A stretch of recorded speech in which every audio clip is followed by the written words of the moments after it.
Goku is training to be Beerus' rival, but Vegeta hasn't been slacking. Now he's back on Earth, ready to fight Goku. After all this time, they're finally going to have their battle. How will that turn out? We'll be covering that and more in this 5th part of What If Vegeta Stayed Evil. The fight between Goku and Vegeta begins. So as mentioned before, Gohan and Vegeta grew a lot. Gohan due to him being a hybrid Saiyan, and Vegeta due to having his advantage of being immortal. As for Goku, he has neither of those advantages, but one thing working in his favor is the fact that he has some sort of godly ki within him. It's not a lot, but enough to make him stronger. Goku has access to Super Saiyan 3 as well, but it's not really that great because of the ki drain. He's about equal to Super Saiyan 2 Vegeta. Vegeta is currently using Super Saiyan 2. Soon enough, it becomes clear to Goku that Vegeta does have the upper hand. Gohan's there watching and he decides to jump in. Even though Goku wants to fight alone, things are getting pretty dangerous. Vegeta powers back up into Super Saiyan 3, and the fight grows fiercer. First, he's trying to get rid of Gohan because he wants to fight Goku alone. And while Gohan does help Goku out for a bit, for some reason, Goku feels like he's got this. Like, he knows he's going to be able to win this battle somehow. He can feel it. He's on the verge of something new, and that's all he needs to win here. If Gohan wants to help, he knows exactly what to do. He asks if Goku's sure, and he is sure. If things really do get that bad, Gohan could jump back in, but for now, Gohan's going to be there as an emergency plan B. Obviously, they still have the Mufube to rely on. At this point, Goku doesn't know about the Super Dragon Balls, and he has considered maybe using them to remove Vegeta's immortality, which is a lot easier said than done because they don't know anything about the Super Dragon Balls just yet. Beerus only mentioned them to Goku in passing. But if he ever were to find them, technically they should be able to remove Vegeta's immortality, although Goku doesn't even know if he wants to go that route. It's just another option that they have, and it's nice to know that it's out there. Plus, the fight's already begun, so there's no point thinking about that now. He's still been trying to figure out any sort of thing he could do to defeat Vegeta. He's come to the conclusion that the simplest thing he can do is to just seal him away. Of course, he's going to have a fight first. He's not just going to seal Vegeta right off the bat. He also could fuse with Gohan again in this fight, but he probably won't have the opportunity to do that. So it's better that Gohan just tries to prepare the Mufube right now. Goku has to hold off Vegeta alone, although there's not really much he can do anymore. Super Saiyan 3 is draining his ki, and it's doing the same for Vegeta, but Goku has been training for something new. He hasn't fully unlocked it yet, but he is going to become the Super Saiyan God, and he gets that catalyst here. Vegeta pushes him far enough, which is exactly why he wanted to continue this battle, because if Vegeta pushed him, then maybe he'd find some sort of way to transform. The godly ki is already flowing within him, and Super Saiyan God can be unlocked through training. Vegeta did that in canon after all. And Vegeta decides to end this with something simple. All those years ago when he fought Goku, he tried to use a Gallic Gun to destroy Earth. This time he's going to do it and it's going to work. Vegeta jumps up in the air, charging a Gallic Gun. Goku immediately gets deja vu from this. And with no better option, he powers up as far as he can in Super Saiyan 3. Countering with a Kamehameha, he just needs to push through his limits somehow. He's instinctively telling his body to draw out more power, trying to get that transformation to happen. The Gallic Gun gets closer and closer to Goku. He can barely push it back anymore. With every passing moment, Goku is pushed farther back. A crater forms behind him.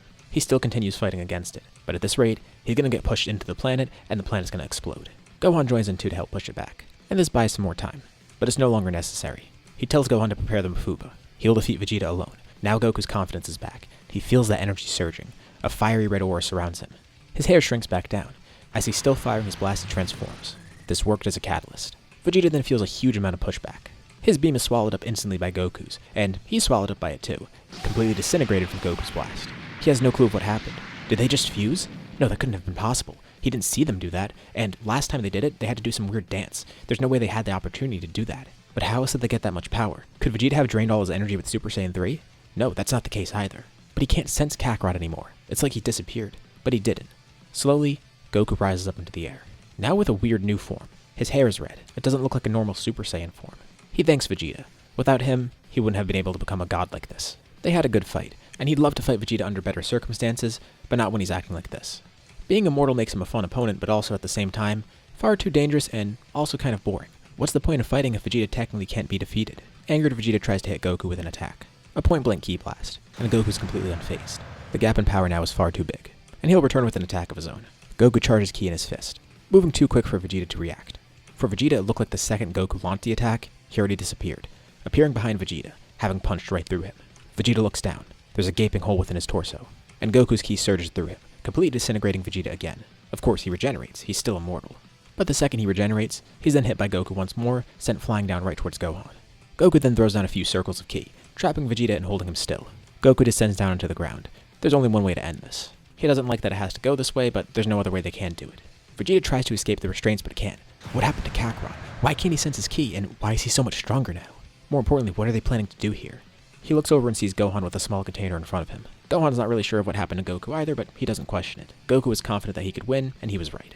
In one last act of desperation, Vegeta tries to perform a final explosion. He doesn't want to go out this way, but he can't escape these restraints. And maybe this will at least help free him. But before he could do that, Goku quickly launches a ki blast at Vegeta's head, disintegrating it and stopping any actions. Even though he's immortal, by destroying his head, it's not like his body could just move on its own. It would be nice if there was some technique that could do that though. This completely immobilizes Vegeta while his head regenerates. And the moment it comes back and Vegeta regains consciousness, it's too late. He's swept up by Gohan's Mafuba, sealed away in that small container, and now finally defeated. Goku still isn't really too happy about this outcome, but again it was really the only thing they could do here, and it was the right call. And Gohan's glad that they were able to do this because he wanted to do this all along. He didn't really care about fighting Vegeta like that. And at least it worked out. Goku got to get that new form he wanted. It acted as a perfect catalyst for him.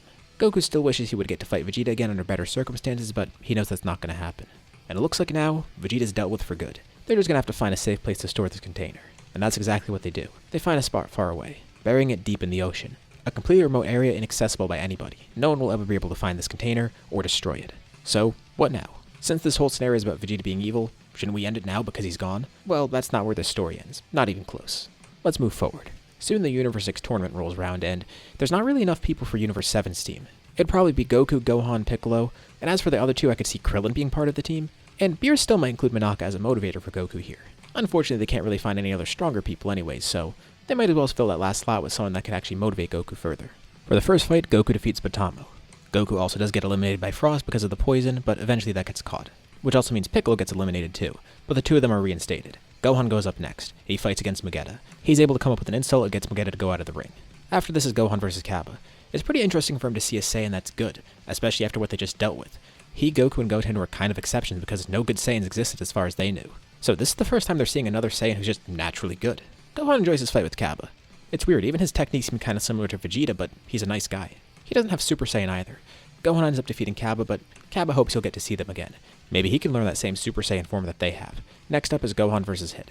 And despite Gohan still training, even with him using Super Saiyan 3 here, he can't just simply overpower Hit. He's not even strong enough to overpower Hit just yet. But not just that, he can't actually work around his time skip either. So, Hit defeats Gohan. And following the same order, Krillin's up next. He really hates that he's one of the last guys, but he can't do anything against Hit either, and he's ringed out. Goku and Piccolo are towards the end, so Monaka's actually next. Unfortunately for him, he's exposed as a fraud.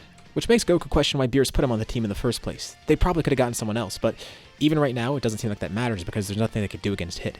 Goku's their best bet at defeating him. Thankfully, the next fight is Goku versus Hit. And Goku does find some ways to work around Hit's time skip. He's able to predict certain things that Hit does. But one thing you should consider is Goku is much weaker here than normal because, first of all, he didn't get to train in the upgraded time chamber like normal. And second of all, even if he did have that, he wouldn't have been training with Vegeta in there or even beforehand. Having Vegeta as a training partner is a huge thing. So Goku should be significantly weaker here, not just because he has less experience, but also his training just took longer in general without a good training partner. And he doesn't have Super Saiyan Blue Kaioken. This is his first fight where he gets to use Super Saiyan Blue, but it can't really do much against Hit. Hit's too strong for him. And even with Goku predicting his movements and trying to work ways around time skip, well, we're still kind of going by the anime scaling here, so Hit would be stronger than him, and he'd need Super Saiyan Blue Kaioken to actually give a better showing, as well as break through Hit's time skip and such. So he doesn't find a way to actually break through the time skip, and Hit's not really too impressed with him. He's strong, and he makes a good impression on Hit, but Hit still ends the fight, knocking Goku out of the ring. The final match is Piccolo versus Hit. He knows he's going to lose anyways, but he's not going to back down. As you can probably imagine, it goes really quickly. Hit just wiped the entire Universe 7 team, and just like that, Universe 6 ends up winning the tournament. Champa's able to get a hold of the Super Dragon Balls, and he makes his wish. He brings Earth to Universe 6. Beerus of course wants to do anything in his power to get it back, but he has to wait for now. He really doesn't get why Champa had to steal his planet, but it's obviously a slight against him. He could have just wished Earth back or something, and maybe he should have bargained about that before, but they were too busy bickering. And this only pisses Beerus off even further, so they're not going to come to an agreement anytime soon. And now, Earth has a new home, Universe 6. Thankfully the planet's still fine, and people on Earth actually don't really notice. I'd imagine wherever Earth was in Universe 6 might be similar enough to where Earth was in Universe 7. So they noticed that some of the stars in the sky look different, but they're probably in a very similar solar system in a very similar area. Goku tries to make a good impression with Vados because he trained under Whis before, so maybe she'll train him, and Champa's up for it. First of all, he wants to see what the Saiyan's made of, but also, it'll piss off Beerus more if he steals his rival. That would be kind of funny. Also, Vados thinks it's a good idea because maybe it'll motivate Champa to actually work out more. He does need to lose some weight. Earth is getting adjusted to Universe 6, but during the tournament, something happened that they weren't aware of. The Vegeta force has been watching Earth this entire time. The moment Goku and all the others left, that's when they decided to move in on Earth. You might also be wondering, why was there no Resurrection F? Well, it's Vegeta's army now, and their priority is to get Vegeta back. They have to be quick though because they don't know how long Goku's gone, but as long as he's not here, as well as Gohan, they should be fine. When Vegeta last came to Earth, they were monitoring the fight and everything. They know exactly what happened to him, and they know where he was buried. Thanks to their technology, they can get to the bottom of an ocean like that. They don't even need the Dragon Balls here because Vegeta's not dead, he's just sealed away. All they need to do is find that container and free him. It took some time, but they finally did it. And the second they get the container, they leave Earth, flying back out into space. This only took them about half an hour to do, which is important because they had a much smaller window than they realized, because not long after they left Earth, it got teleported to Universe 6. Once they're further out in space, they free Vegeta. Immediately he's furious, but he doesn't take it out on everyone around him. He can't believe he was embarrassed like that, and more importantly, how long he was sealed away for. It's been a while he's been trapped in there. He thought he'd never be able to get out. And due to him being immortal, it's not like he could die. He was just conscious in there the whole time. He's been doing mental training because that's really all he could do. But now his anger at Kakarot's even higher than before, thinking he would resort to something like that. Part of him realized that it makes sense because he left Kakarot no other choice. It's not like he could have died. But still, to think he resorted to that, it's despicable. He's going to do everything in his power to get stronger. Whatever form Kakarot just got, he's going to get something better than that. He's going to go beyond that, and he'll kill Kakarot. He enjoyed his fight too much, and that was part of it. He wanted to have a good battle. But now, he's not focused on having a good match with Kakarot. He's purely focused on killing him. That was the goal before. But it was secondary to actually beating Kakarot in a fight. Same for Gohan. Now Vegeta's only goal is to kill both of them. And actually, he could just do that right now. Why not just go to Earth and then launch an attack from out in space? Yeah, he's going to do that. There's no point in fighting him again. Vegeta's in a real volatile mood right now, so yeah, he's going to do that. He's going to blow up Earth. His army goes back to Earth, and it's not there. The planet's gone. After they retrieved Vegeta, they stopped monitoring the planet, so they didn't even see this happen. They just left, and then minutes later, it vanished. Vegeta's completely dumbfounded. There's no remains of the planet either, so it's not like it got destroyed. Even the moon's gone. There's just an empty space in the solar system where Earth once was. Earth is in Universe 6, and Vegeta's free in Universe 7 with no one to stop him. With that, we'll leave off here for now. What do you guys think about this part? What's going to happen next? Leave your thoughts and ideas in the comments below. I'd love to see what you guys think. As usual, be sure to drop a like and subscribe if you haven't already. It really does help out the channel and it shows me you want to see more videos like this. Anyways, thank you all for watching, and I'll see you all in my next video.